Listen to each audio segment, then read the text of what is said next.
and hopping on trends in order to really market their books? My answer is always no. And I think that surprises people. And the reason my answer is no is because like this, it's not because those trend videos don't do anything. Like we've seen enough proof that they absolutely do. I myself enjoy making them, especially now that I'm kind of entering my author era. I've been leaning into them a lot more. So, it's very much fair game to say that those videos do move the needle. But I think that if leaning into those trends doesn't feel authentic for the author, makes them feel like they aren't being themselves, and then I think that they're only doing themselves a disservice. I think that like we've talked about, readers want to know whose books they're consuming. So when it comes to author strategy, it's really about like showing who you are. And so that could be by hopping on book talk trends, but maybe it's also by posting an Ask Me Anything and making like a notes carousel or video to answer questions. Maybe it's using Instagram as like your own personal diary, which is something that I tend to do. Just sharing like silly little snapshots of your daily life that you think nobody else cares about. Maybe it's like using your experience and skills to share advice with aspiring authors, because we know that so many readers are also writers. It could even be as simple as like posting a photo or a graphic or sharing something, that talks about your favorite book or a book that you've read recently that you're really into. And then I think outside of social media, when looking at like which events to try to attend or what merch to create or what early excerpt from your book you want to like release, all of that kind of stuff.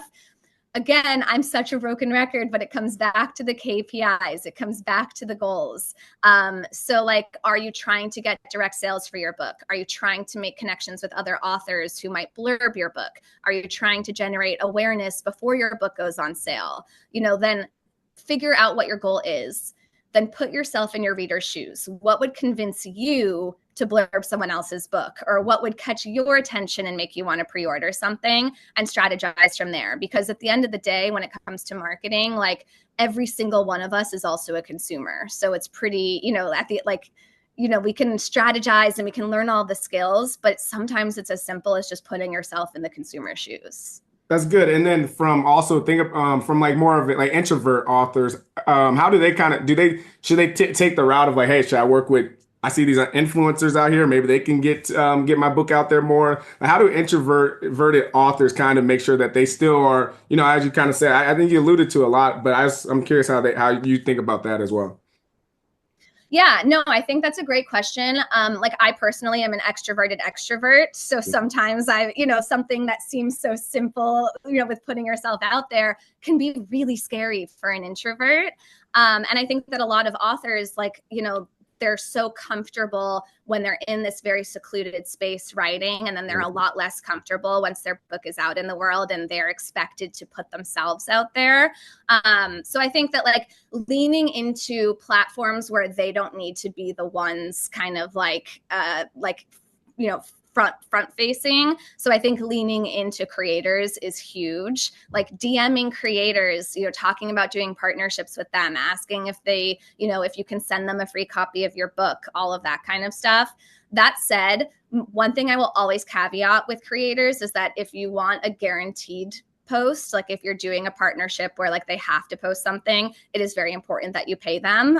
This is their job. It's not just like a fun hobby for most of them. So like, that's just one thing. Make sure you're budgeting accordingly if you are going to be working with creators. But yeah, I think that and I also think that because they're so comfortable as writers, how can you lean into that when it comes to the marketing side of it, right? So maybe it's even just like posting a bunch of quotes from your book that you think will really connect with people. It can be something that simple. Like I think you can utilize your social media without having to like showcase yourself in that same way.